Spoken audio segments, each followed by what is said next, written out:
Welcome back to Life and Lawn Care. Today we're going to be doing some reel mowing. Two reasons why we're going to be reel mowing. One, because I like to reel mow and it's the season for it. And two, I had my annual physical and I am healthy. I need a good training session. We're going to be using that. And you got to have some strength to be pushing that. It's about 40 some degrees out right now, and I'm in a t-shirt because I'm about to work up a sweat. Let's go.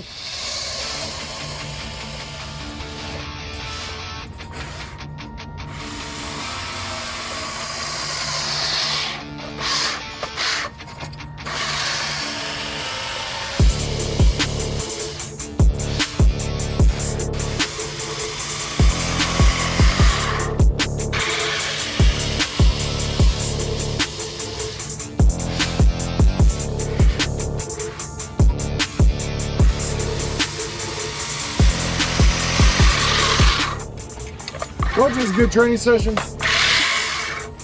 Gotta have some strength. Not strength, strength.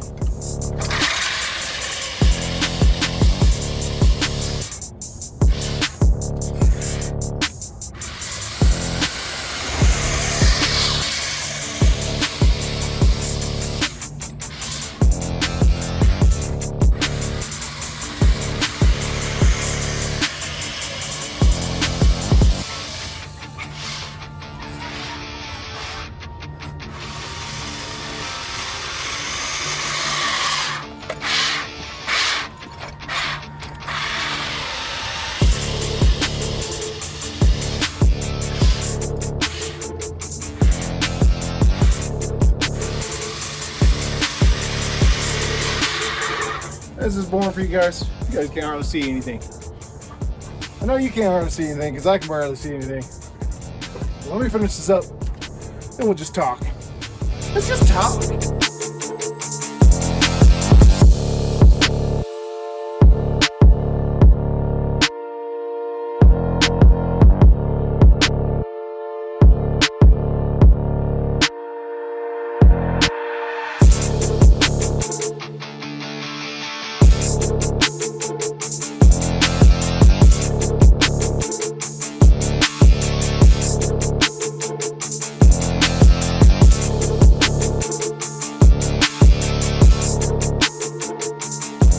Make an adjustment to the bed knife and then do a double cut. How y'all doing today on this Friday? Another reason why I need a training session, I got wrestling practice in exactly 1 month from today. Whew, if you don't know, I'm a wrestling coach, a high school wrestling coach, assistant, not a head coach. But so I wrestle with the guys. Whew, I gotta get in shape. Right here's the bed knife. Here's the adjustment. These two screws, those two screws. Okay. Don't adjust both at the same time. When you do it, you adjust very small. If you have any of these, if you got the Scots, you got the Earthwise, you got the Great Lakes, okay? These are 11 millimeter. You can use a 6-point, 11 millimeter, make that adjustment.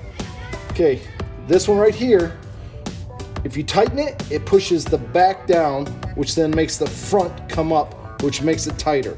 This is real tight. It's hardly moving. I've lubed it up and everything.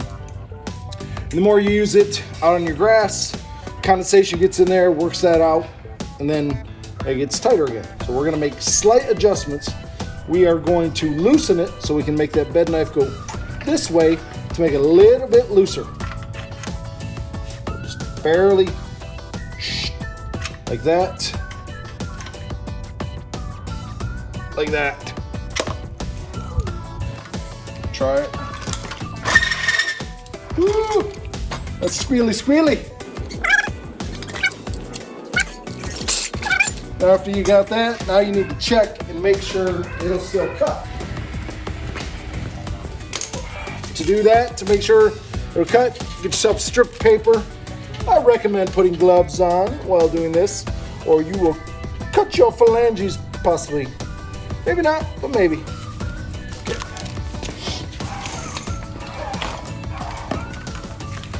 Flip it up.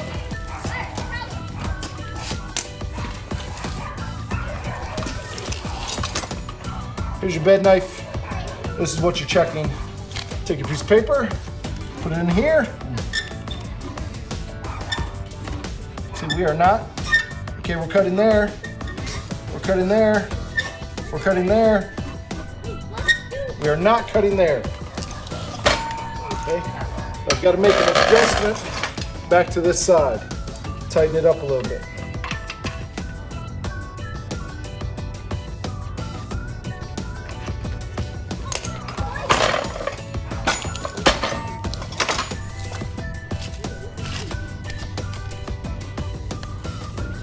Yeah. Nope, still not. Okay, I am going to adjust. I don't think I really need to go tighter with this one. I'm gonna make an adjustment right here. I need to loosen this front one just slightly. Was just slightly right there.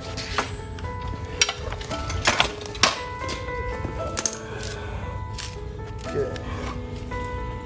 Still not. Cutting there. Well, we're not cutting there. Okay. That's how it goes. The grass goes up in there. Whoop, cuts like scissors. That's why this is the best cut for your lawn. Okay. Make an adjustment.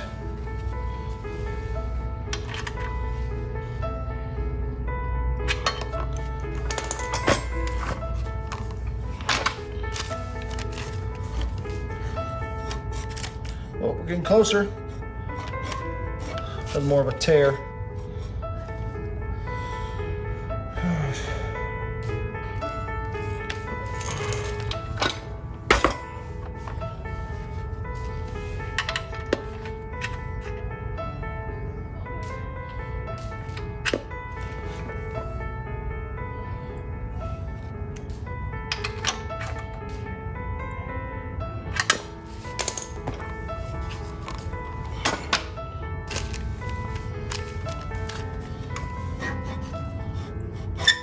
Oh, getting there. No, still. We're cutting there. But we're not cutting that much on the end. One more adjustment should do it. So you make these micro adjustments because you don't want to go too far. And you don't know where you're at.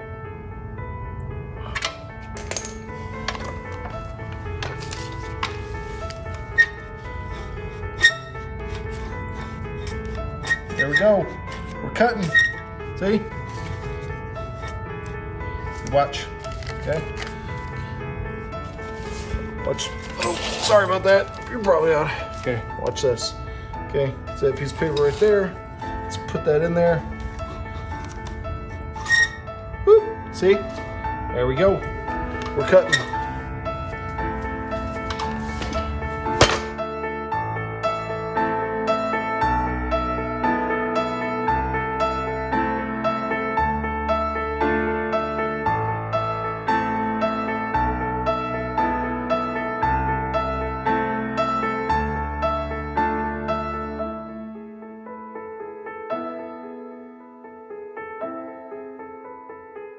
Y'all see that?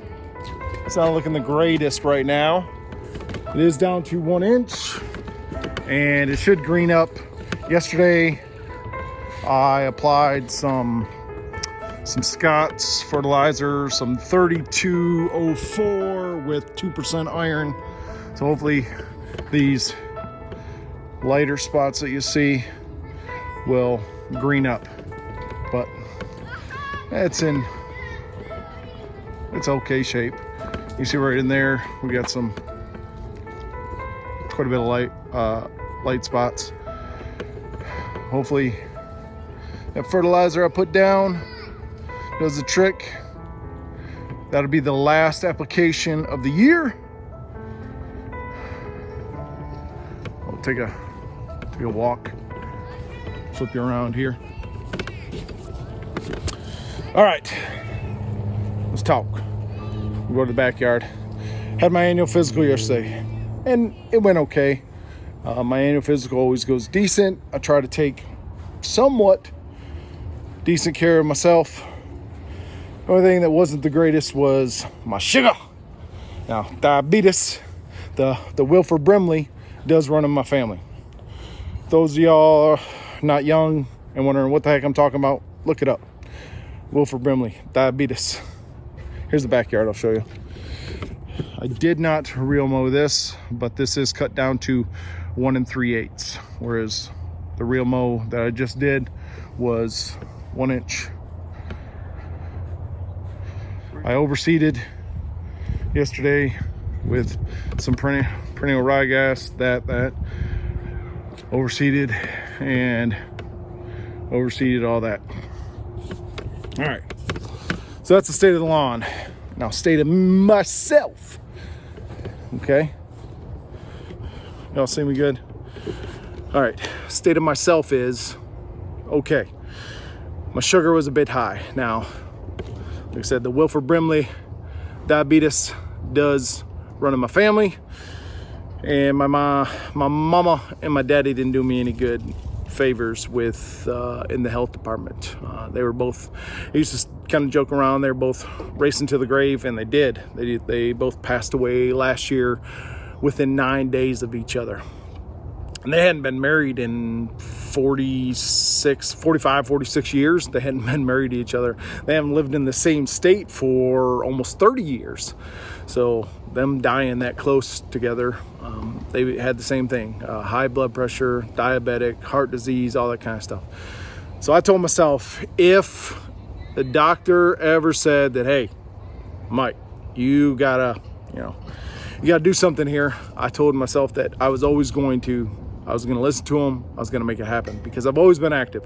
I've been very active with lifting weights. I was a bodybuilder. I was a power lifter, triathlete. Oh yeah. I was a 250-pound Ironman triathlete. You don't see too many 250-pound Ironman, 2.5 bills Ironman athletes out there swimming that 3.2, riding that 112, and running that marathon. Big boy right here, he did it. Now, I ended up in the emergency room afterwards, severely dehydrated, and kind of came close to killing myself because I didn't train as much as needed. I've done Ironman, half Ironman, Olympic triathlons. I've done all those, and it was fun because I like to test myself. And when people say you can't do it, I told you, I'm not a sheep in the herd.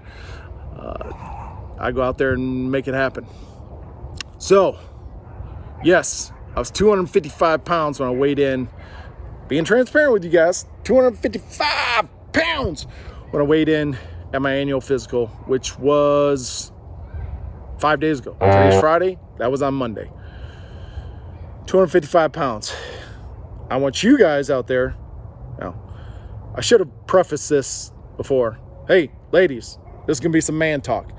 And I don't want to be sound sexist of man talk. This is what men talk about, okay? I'm talking about being 255 pounds and stuff like that, okay? So, fellas out there, I want you guys to hold me accountable. The doctor said my sugar was starting to get high. I love candy. It's Halloween, so I've got to back off on it. I've got to start taking better care of the health side of the self. I'm still fairly strong and all that kind of stuff. And plus I got wrestling practice starting in exactly 1 month from today. And I wrestle with the heavyweights, and those fellas are strong. They got strength, man. They hurt me sometimes. It's not nice. That's not nice for those 16, 17, 18-year-old fellas to hurt this old man. I ain't no old man. Anyways, squirrel. You guys hold me accountable. 255 as of Monday. I want to get down to somewhere around, let's just say first goal will be 225, so 30 pounds, okay? And it is, hold on, let me switch hands here. It is October 14th, okay? October, so we got November, December, we got 2.5 months, 30 pounds. I know that sounds like a lot. And we've got two of the biggest holidays in there that I absolutely love, okay? I love Thanksgiving, love Christmas, because we get to eat, My wife is a phenomenal cook. Okay, she's a phenomenal cook. All right, so we got 2.5 months. I want to lose down that 225. I want to, by January 1st, you guys hold me accountable. Keep asking about it in the comments. Hold me accountable. I want to be down to 225 by January 1st. Okay? Any of you guys out there want to do it? Yeah. Your lawn care brother in the north right here. I'm doing it. I'm going to be eating better, getting more active. I'm going to have to because it's got wrestling season, but getting even more active so I can be in better shape. And if you guys want to do it along with me, put it down in the comments, and I will make sure every week we have an update, and you guys can put in the comments where your update. So if that's something you guys want to do, let me know. We'll do it. We'll pick a day, whether it's Friday. So I'll do a quick video in the morning after weigh-in. Say, hey, fellas, this is where I'm at. This is where we're going. This is how the week went. And you guys can put in the comments of where you guys are at as well. So if that's something that you're interested in, let's do it. Let's make it happen. All right, last thing here. I found a new channel, which actually was a podcast. It's called The Uncomfortable Truth, okay? It's about Christian men. So if you don't care about this, might as well tune out, because that's what we're going to talk about right now, okay? Just fair warning. We're going to talk about Jesus. Talk about the man above. His name is Jesus. Anyway, The Uncomfortable Truth. It's about Christian men and what it is to be a Christian man in today's world, and how difficult it is and how uncomfortable it is. But the truth is that it needs to be done. We've got to be strong, biblically sound men that are training every single day. And when I say training, you got to be training spiritually, it's training your mind, and training physically. So that's all goes along what I'm talking about with, okay? To be ready for whatever comes, the enemy, okay? Jocko Willink. So Jocko says, all right, that's why he gets up at 4:30 every day, because he knows somewhere deep, dark in a cave, the enemy is training harder than him to come after him. And whatever that enemy is, okay? Whatever that enemy is. It could be food. It could be candy. It could be your finances. It could be whatever the heck that enemy is. You got to be ready to take it on. The uncomfortable truth is that as a society in the United States and the world, we don't have that strong of men, that biblically strong, biblically, physically, spiritually, everything, that are leading their families, that are leading their friends, and that are leading followers to Christ. So that's what we need to do. Check out that podcast. I'm not affiliated with it at all. I just saw it, said, hey, man, this was something I needed. I'll let my fellas know, let the viewers know that if you want to check it out, man. It's a podcast, but it's 15-20 minutes long, somewhere in there. I think they have 2 a week. It's 4 guys down in Texas, and I enjoyed it. So hopefully you guys too, and hopefully you enjoyed this episode of Life in Lawn Care. This is Mike.